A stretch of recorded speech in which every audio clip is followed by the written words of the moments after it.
Bismillahirrahmanirrahim. Alhamdulillahirabbil wassalatu wassalamu ala asyrafil anbiya'i wal mursalin wa ala alihi wa sahbihi ajma'in. Terima kasih Syafiq, para pendengar yang saya muliakan. Kita sudah sampai kepada siri yang ke-9. Jadi dalam siri yang ke-9 ini kita akan teruskan dengan penjelasan kita, menyambung perbincangan kita lepas. Saya harap para pendengar masih lagi ingat. Maksudnya dalam perbincangan yang lepas kita sebutkan, kita rungkaikan kesalahan-kesalahan yang terkandung dalam pemikiran orang-orang yang menolak hari akhirat. Yang mengatakan bahawasanya yakin itu lebih baik daripada syak. Ini premis dia yang pertama. Jadi dia nak tolak hari akhirat itu, dia gunakan premis hujah bahawasanya yakin itu lebih baik dari syak. Jadi dunia itu yakin, akhirat itu syak. Dia nak bawa begitu. Dunia itu pasti, akhirat itu tak pasti. Itu premis dia yang kedua. Jadi kita dah sebutkan dalam perbincangan kita yang lepas, dengan mengambil kenyataan-kenyataan yang dibuat oleh Sayyidina Ali karramallahu wajhah terhadap seorang yang mulhid. Kalau sekiranya yang kau kata itu benar, kami salah, maka di akhirat nanti semua orang dah tak ada. Semua dah tak ada. Tapi kalau sekiranya kami yang benar, orang berislam itu yang benar, Rasul-Rasul itu benar, maka kami selamat, engkau tak selamat. Itu keadaannya. Itu keadaannya yang akan berlaku. Jadi risiko yang nak diambil itu mesti jelas. Memang hidup ini penuh dengan risiko. Kita perlu mengambil risiko. Tetapi risiko yang munasabah, risiko yang wajar, daripada mengambil risiko yang bukan-bukan, yang hanya manfaatnya tidak seberapa, tetapi mudaratnya itu tak terkira, tak terhitung besar. Itu risiko yang diambil oleh orang yang kurang akal ataupun tidak berakal. Orang yang berakal, dia juga mengambil risiko, tetapi risiko yang kata orang berbaloi. Risiko yang berbaloi. Jadi soal akhirat juga soal risiko. Tetapi kita kena mengambil risiko yang berbaloi. Jadi dalam soal Sayyidina Ali radhiyallahu anhu dan dialognya dengan orang munafik itu bukan kerana Sayyidina Ali tidak yakin. Bukan dia tidak yakin, cuma dia sekadar berhujah menggunakan cara pemikiran orang munafik. Kalau Sayyidina Ali bukannya iya ke wujud tidak akhirat, bukannya semata-mata kerana pertimbangan kemungkinan. Tapi yakin, itu sudah yakin, kerana dia seorang yang beriman. Jadi kita bercakapnya dengan orang yang tidak yakin. Jadi orang yang tidak yakin, kita nak kena guna bahasa orang yang tak yakin lah. Kita nak gunakan bahasa dia. Jadi ini membawa kita kepada premis yang kedua,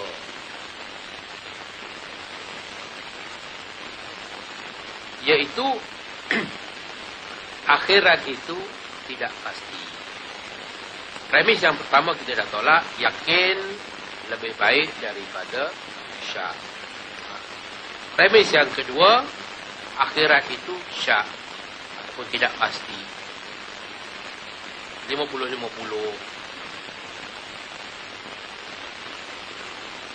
Maka ini juga tertolak, kerana bagi orang-orang yang beriman dan memiliki keyakinan, akhirat adalah sesuatu yang pasti.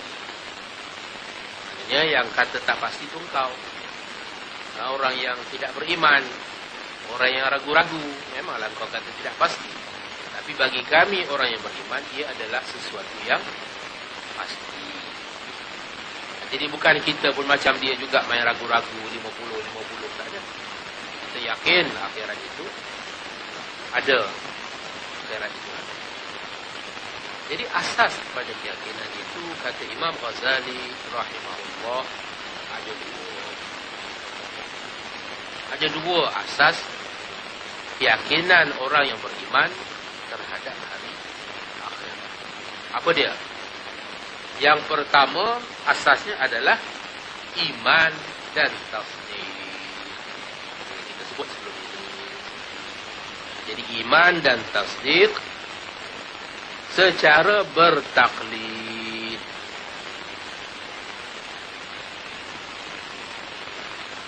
Terhadap para nabi dan ulama. Jadi iman dan tasdik dengan cara bertaklid terhadap para nabi dan ulama. Dan ini adalah penghapus kepada huruf. Dan asas keyakinan orang awam dan kebanyakan golongan khawas. Kita nak kena uraikan sikit di sini. Jadi yang dikatakan iman dan tasdik dengan bertaklid. Jadi hari ini kita sering dimomok-momokkan oleh sebahagian daripada ulama yang salah asuhan. Saya gemar menamakan mereka ini ulama yang salah asuhan. Walaupun pada pandangan, pada hemat sebagian orang mereka ini ulama. Bagi saya mereka adalah ulama yang salah asuhan, yang menghentam secara membabi buta taklid. Daripada penentangan terhadap taklid inilah maka timbulnya penentangan terhadap mazhab. Dia menentang mazhab, jadi seolah-olahnya mengikut mazhab ini adalah suatu jenayah. Mengikut mazhab Syafi'i, dia sudah ditolak. Dan penolakan terhadap mazhab itu datang berpunca daripada penolakan terhadap taklid. Dan seringkali taklid itu disebut sebagai taklid buta. Disebutkan sebagai mengikut secara membuta tuli. Sedangkan pada hakikatnya taklid itu bukan mengikut dengan membuta tuli. Taklid di situ artinya mengikut setelah tahu dan kenal siapa yang patut diikut. Jadi kalau kita bertaklid kepada para nabi, itu taklid. Kita ada minta bukti daripada nabi. Apa dalilnya, apa hujah? Tak ada. Hanya kita bertaklid. Itu mana bertaklid? Mengikuti seorang tanpa mengetahui dalilnya. Tapi bukan bermakna orang itu jahil. Dia hanya tidak mempersoalkan dalil dan buktinya kerana dia mengenali kebenaran orang itu ataupun kedudukan orang itu sebagai seorang yang layak diikuti, seorang yang mempunyai kewibawaan. Jadi kita bukan bertaklid membuta tuli. Yang taklid membuta tuli ini apabila kita mengikut orang yang tidak patut diikut. Jadi dalam bertaklid itu sudah terkandung ilmu. Ilmu apa? Ilmu mengenali orang yang bagaimana yang berhak diikuti, yang boleh dipegang suruhan dan larangannya itu. Mengikuti Imam Syafi'i tidak sama dengan mengikuti seorang lulusan Universiti Jordan ke Universiti Madinah ke, yang kita tak kenal pun daripada mana. Susur galur pengajiannya itu. Kalau itu barulah kita kata taklid membuta tuli. Siapa dia? Yang tidak layak pun dipanggil imam. Mereka yang kita ikuti dengan cara bertaklid itu adalah para anbiya, para rasul. Itu satu. Yang kedua, para imam. mujtahidin. Itu taklid yang sah di sisi agama. Taklid maknanya mengikuti orang-orang yang berautoriti. Maknanya taklid itu disertai dengan kenal. Bukan taklid yang melulu. Taklid itu sendiri asasnya kepada ilmu. Jadi jangan kita mudah untuk menghamburkan kata-kata yang kesat, sangkaan-sangkaan yang buruk terhadap para imam, para mujtahidin, seolah-olahnya mereka itu tidak boleh diletakkan pada taraf yang sama. Manusia tidak sama. Tidak benar. Kenyataan yang menyatakan bahawasanya manusia itu sama. Kita semuanya sama. Sebahagian penulis moden bercakap demikian. Hum rijal wa nahnu rijal. Mereka manusia, kita pun manusia. Ini adalah kenyataan yang datang daripada ghurur, datang daripada syaitan, yang melihat persamaan demi untuk menolak. Bila nak menolak orang lain, maka dia katakan sama saja. Pada hakikatnya tidak sama. Allah Ta'ala menegaskan dalam Quran, ayyarfa'illahu alladhina amanu minkum walladhina utul ilma darajat. Allah mengangkat orang-orang yang beriman, orang-orang yang dikurniakan ilmu itu kepada darjat yang berbagai. Jadi orang yang beriman, orang yang berilmu itu sendiri pun ada darjat yang berbagai. Bukan sama, bukan satu peringkat sahaja. Bahkan para malaikat sendiri pun tertakluk ataupun memiliki status darjat yang berbagai. Maka sebahagian daripada malaikat dinamakan al-muqarrabun, yang dekat. Yang dekat. Kita kata malaikatnya semua yang dekat dengan Allah Ta'ala. Tak ada. Ada sebahagian itu lebih dekat daripada yang lain. Jadi tak sama martabat malaikat. Maka dengan sebab itu, syurga itu diciptakan berbagai darjat. Neraka juga memiliki berbagai-bagai tingkatan untuk manusia yang berbeza. Orang yang baik pun banyak darjat, orang yang jahat pun ada berbagai-bagai darjat. Kita nak kena ingat itu. Jadi kita sebut iman dan tasdik itu dengan bertaklid, dengan berpegang kepada apa yang dibawa oleh para nabi, dan juga berpegang kepada apa yang dibawa daripada ulama yang salihin, yang muhaqqiqin, bukan ulama yang calang-calang, yang biasa-biasa, yang tak tahu pun susu galonya, yang hanya mengambil tempat dalam masyarakat melalui lidahnya yang begitu jahat mengatakan kepada para alim ulama yang muktabar. Dia naik dalam masyarakat dengan cara itu. Dengan cara membid'ahkan, dengan cara mengkafirkan orang. Itu caranya. Dia naik dalam masyarakat. Jadi orang mula melihat pada dia kerana dia mengungkapkan perkataan-perkataan yang seumpama itu. Orang tu bid'ah, orang ni bid'ah. Maka seolahnya buat pertama kali dia lah yang mengetahui perkara-perkara itu. Dan alim ulama dan umat Islam pada selama ini, selama ribuan tahun ini, telah semuanya terseleweng daripada jalan yang benar. Dia seorang sajalah mengetahui apa itu sunnah. Dan orang lain yang tidak sealiran dengannya itu semuanya termasuk dalam golongan bid'ah. Jadi ini adalah merupakan pembawaan sebahagian daripada golongan-golongan ilmuwan yang salah asuhan. Yang salah asuhan itu yang telah menjangkitkan penyakit ini kepada masyarakat. Sedangkan taklid ini adalah sesuatu yang mesti bagi orang yang tidak memiliki hujah dan burhan, yang tidak berupaya untuk memahami hujah dan burhan, maka mereka ini hendaklah bertaklid. Kerana kita katakan manusia itu tidak sama. Jadi masyarakat yang awam, bahkan disebutkan di sini, kebanyakan golongan khawas sekalipun, di kalangan sufi yang khawas, pun mereka masih bertaklid. Mereka masih bertaklid. Sehingga kan Imam Ghazali rahimahullah itu dia ulama mujtahidin, tetapi umumnya mengetahui dia termasuk daripada golongan Syafi'i. Dari segi mazhab fiqhnya, walaupun dia mujtahid, masih lagi mengakui kedudukan Imam Syafi'i sebagai imam dalam mazhab. Jadi bertaklid itu tidak menjatuhkan maruah seseorang.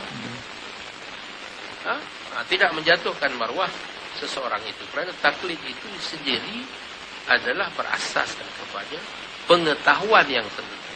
Bukan buta, tak tahu apa-apa. Ini bukan seorang yang kita kebetulan jumpa di jalan. Para imam ni bukan seorang yang kita jumpa di jalan. Mereka adalah mereka yang diakui keimaman mereka. Maknanya telah berlaku ijma'. Telah berlaku ijma' terhadap kedudukan mereka. Maka kita ikut mereka. Kerana mengikut mereka itu dijamin. Hatta kalau tersilap sekali. Bukan kita tak kata imam-imam ni maksum. Dan nak mengikut dia tak mesti dia orang maksum. Hatta dalam perkara yang mereka silap sekalipun, kalau kita ikut, maka tetap mendapat satu pahala. Apatah lagi kalau mereka itu betul. Jadi itu adalah kedudukan taklid dalam Islam. Sambung.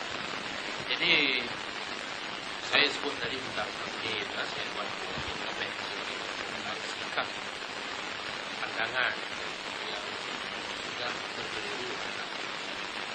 Jadi kita nak kena halusi di sini, kerana daripada taklid itu salah faham tentang makna taklid itu membawa kepada beberapa kesilapan lain, sehingga menolak mazhab dan melihat seolah-olahnya para alim ulama ini semuanya setara, rijal wa nahnu rijal. Jadi maknanya kita sudah hilang kita punya kefahaman terhadap otoriti. Kita dah tak tahu siapa yang boleh diikut, siapa yang tak boleh diikut, siapa yang betul, siapa yang salah. Maka kita sudah hilang punca. Itu yang berlaku dalam masyarakat kita ini. Jadi saya nak huraikan sikit lagi, apakah sebenarnya taklid? Menurut Imam Ghazali rahimahullah. Jadi taklid itu artinya mengikuti perbuatan atau perkataan orang lain dengan meyakini kebenarannya tanpa mengkaji dalil atau hujah. Jadi kita sebut taklid. Taklid pada Rasul, taklid pada alim ulama.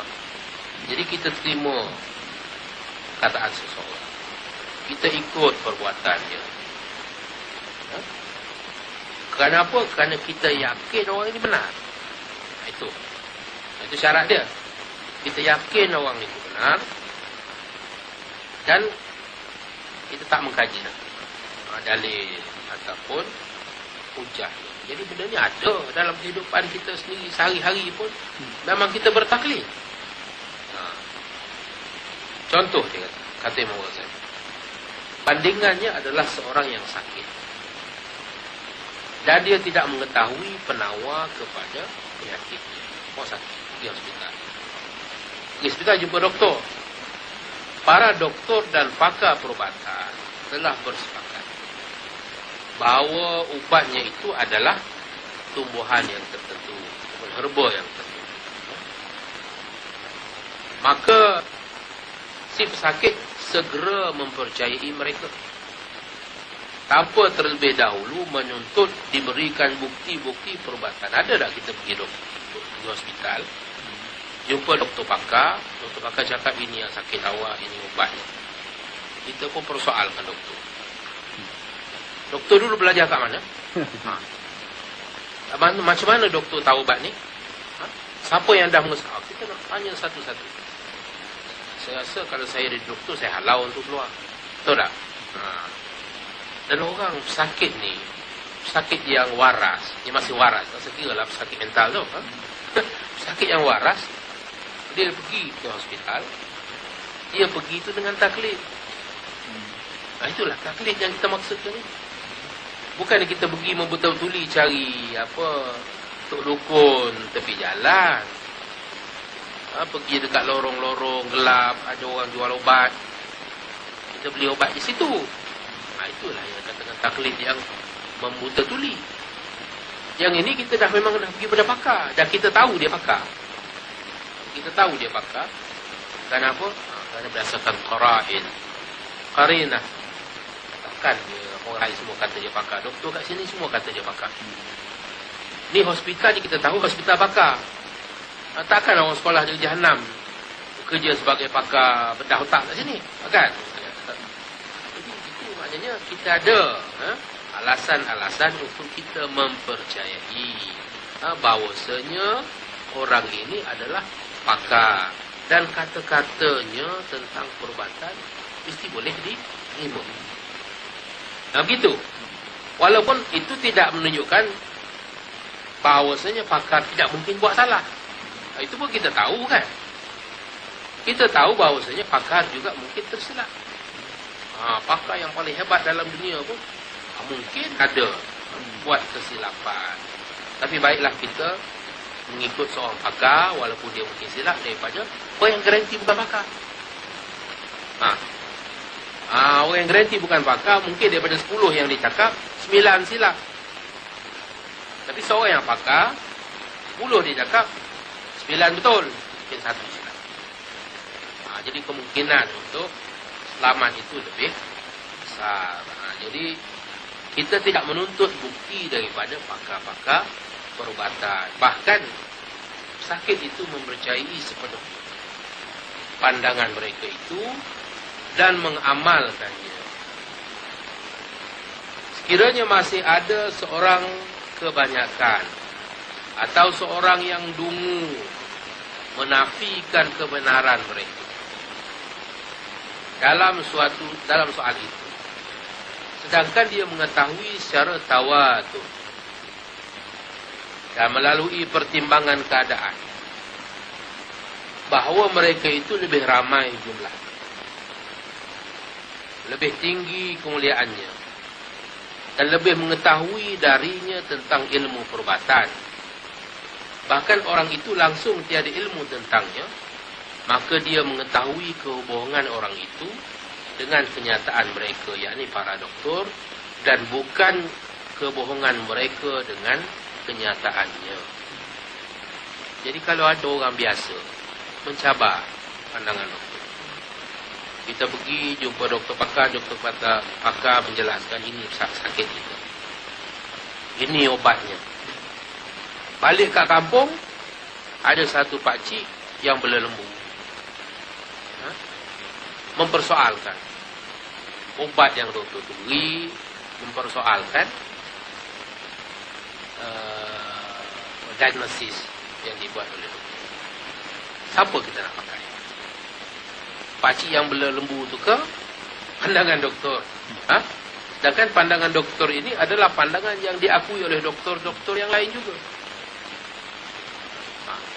Sedangkan pandangan pakcik yang berlembu ni, mungkin lembu ni pun tidak mengakui. Jadi begitu keadaannya. Jadi ini bandingan tentang taklid terhadap ahli. Ini katakan antu'addul amanati ila ahliha. Kamu berikan amanah kepada ahlinya. Dalam soal ilmu pun ada ahlinya. Dalam soal perubatan ada ahlinya. Dalam soal repair kasut ada ahlinya. Yang dia buat repair kasutnya, tukang kasutnya dah 30 tahun. Dia ahli dalam bidang kasut. Kita tak boleh nafikan. Kita tak boleh jumpa pakar otak tanya tentang kasut kita. Itu silap, bukan ahlinya. Jadi dalam soal kasut, pakarnya adalah tukang kasut lah. Walaupun dia hanya sekolah dari Jahanam, tapi dia kerja repair kasutnya ni sudah 30 tahun. Dia memiliki keahlian tentang perkara berkenaan. Bukan seorang pakar bedah otak yang mungkin tak tahu beza pun antara selipar dengan kasut. Jadi itu keadaan. Contoh bandingannya untuk memudahkan kepada kefahaman kita.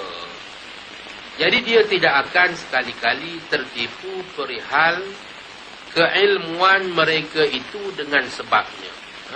Perihal keilmuan doktor dengan sebab sanggahan daripada seorang yang tidak dikenali. Seorang yang mungkin dungu. Seorang yang bela lembu. Bukan saya nak menghina orang bela lembu. Okey. Maksud saya orang yang tak ada kena-mengena dengan perkara itu, dia nak menyebut. Dia bukan bidang dia nak cakap. Jadi dalam soal penyakit, itu ada ahli-ahli yang mengkaji tentang penyakit. Kita tak boleh nak menggunakan pandangan seseorang yang tidak terlatih dalam bidang itu demi menolak pandangan seorang yang ahli dalam bidang itu. Kerana ini soal meletakkan amanah kepada ahlinya. Innallaha ya'murukum an tu'addul amanati ila ahliha. Allah telah memerintahkan kamu agar meletakkan amanah yang berbagai itu kepada ahlinya masing-masing. Amanah memasak, kita berikan kepada tukang masak. Amanah bercucuk tanam, kita berikan kepada pakar pertanian. Itu dah. Perkara yang lain. Jadi demikianlah halnya orang yang memandang pada golongan yang mempercayai hari akhirat dan menyampaikan perkabaran tentangnya. Jadi kita nak bawa kepada pakar tentang hari akhirat. Daripada pakar perubatan tadi, kita bawa kepada isu tentang hari akhirat. Ilmu tentang hari akhirat. Itu pun ada ahlinya. Ada ahli. Dan mereka berkata bahawa takwa itu adalah ubat yang berguna buat menyampaikan kepada kebahagiaannya. Dia akan dapati mereka ini adalah sebaik-baik makhluk Allah. Jadi siapa? Kita nak kena halusi. Siapa dia golongan yang bercakap tentang hari akhirat? Kita nak kena kajilah sirah mereka, sifat mereka, perkataan mereka. Siapa? Jadi mereka ini adalah sebaik-baik makhluk Allah. Paling tinggi martabatnya dari segi pandangan batin, dari segi ma'rifat, dari segi kemampuan akal. Bukannya orang yang bodoh. Ini orang yang cerdik-cerdik. Mereka adalah para nabi. Mereka adalah para awliya. Mereka juga dikenali sebagai hukama dan juga ulama. Dan seluruh makhluk dari berbagai golongan mengikuti mereka.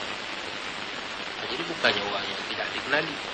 Orang yang dikenali dan diketahui kisah mereka, perihal hidup mereka. Apabila segolongan kecil manusia menyanggahi mereka. Jadi kita kena tengok juga siapa yang menyanggahi mereka ini. Siapa yang kononnya menyanggahi para nabi, para awliya ini. Kita dapati mereka adalah dari kalangan pembuat kebatilan yang dikuasai oleh nafsu syahwat, yang cenderung pada kelazatan dunia, sehingga berat bagi mereka untuk meninggalkan syahwat, dan berat juga untuk mereka mengakui bahawa mereka ini termasuk dalam kalangan ahli neraka, iaitu mereka yang mengingkari hari akhirat dan menafikan kebenaran para rasul. Ini sifat orang yang menolak hari akhirat ni. Kita boleh tengok dah dia punya sifat dan juga perangai. Perangainya perangai mengikut hawa nafsu. Jadi kalau dibuat perbandingan dua itu, apa dia sifat orang yang percaya pada hari akhirat? Begini. Kita boleh nampak pola cara hidup dia, perangai. Jadi kita tengok pula golongan yang menolak hari akhirat je ni. Kita tengok macam mana sifat-sifatnya. Pertimbangkan secara waras. Jadi bukannya orang yang terima hari akhirat ni orang yang buta. Dia ada pertimbangan. Daripada dua golongan ni, golongan mana yang lebih lebih dekat di hati kita? Tanya hati. Istafti qalbak. Tanya hati. Siapa yang kita boleh yakini, percayai? Maka sebagaimana kata seseorang kanak-kanak dan orang biasa tidak menghilangkan ketetapan hati terhadap apa yang telah disepakati oleh para doktor. Jadi seolahnya orang yang menolak hari akhirat, yang kita bandingkan dia ni, akal dia tu hanya dengan akal kanak-kanak yang sifatnya suka bermain-main, berlari-lari. Okey. Takkanlah kita lepas pada balik jumpa doktor di hospital, doktor cakap kita ni gini-gini, kita balik kita tanya pula pandangan anak kita yang umur 3 tahun. Adakah kita akan tanya pandangan? Bahkan orang yang cerdik tak akan tanya awal-awal lagi. Jadi seolah-olahnya kita tak cukup dengan apa yang doktor bagi tahu. Kita pergi tanya pula anak kita yang umur 3 tahun. Dia kata Imam Ghazali, takkan begitu perbandingan kita. Jadi kata-kata seorang anak-anak itu, kanak-kanak itu tidak menghilangkan ketetapan hati terhadap apa yang telah disepakati oleh para doktor. Kita bukan seorang doktor. Kita dah pergi 17 hospital. Semuanya mengatakan inilah penyakitnya, inilah ubatnya. Tiba-tiba ada 2-3 orang budak-budak masuk anak kita sendiri cakap lain. Cakap lain puncanya. Jadi adakah kita tergugat?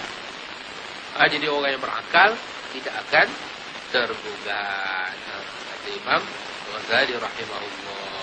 Jadi demikian jugalah kata-kata si bodoh ini yang dikuasai oleh nafsu syahwat tidak menimbulkan keraguan terhadap kebenaran kata-kata para nabi, para aulia dan ulama. Kadar ini daripada iman bagi kebanyakan manusia sudah memadai, dan ia adalah keyakinan yang teguh yang tidak syak lagi akan membangkitkan amalan, dan dengannya terhapuslah kufur. Ini kita alusi betul. Jadi bila bertaklid tadi, kita sebut taklid. Tapi taklid itu bukanlah semata-mata macam seolahnya orang yang bertaklid orang yang tak ada ilmu. Jadi kita telah tunjukkan bahawasanya itu bukanlah keadaannya. Taklid ni bukan tak ada ilmu.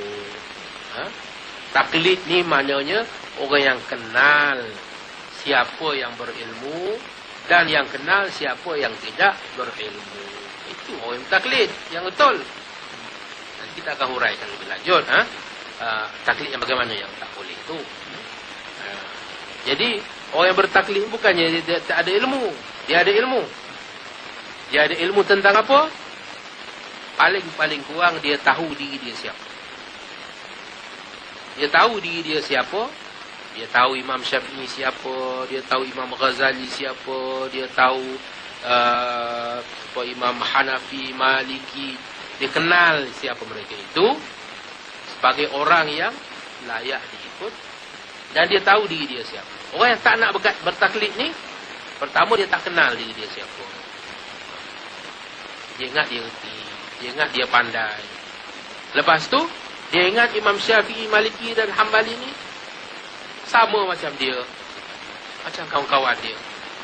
Oleh sebab itu, maka dia enggan bertaklid. Ini orang yang tak sedar diri terhadap kedudukan dia yang sebenar.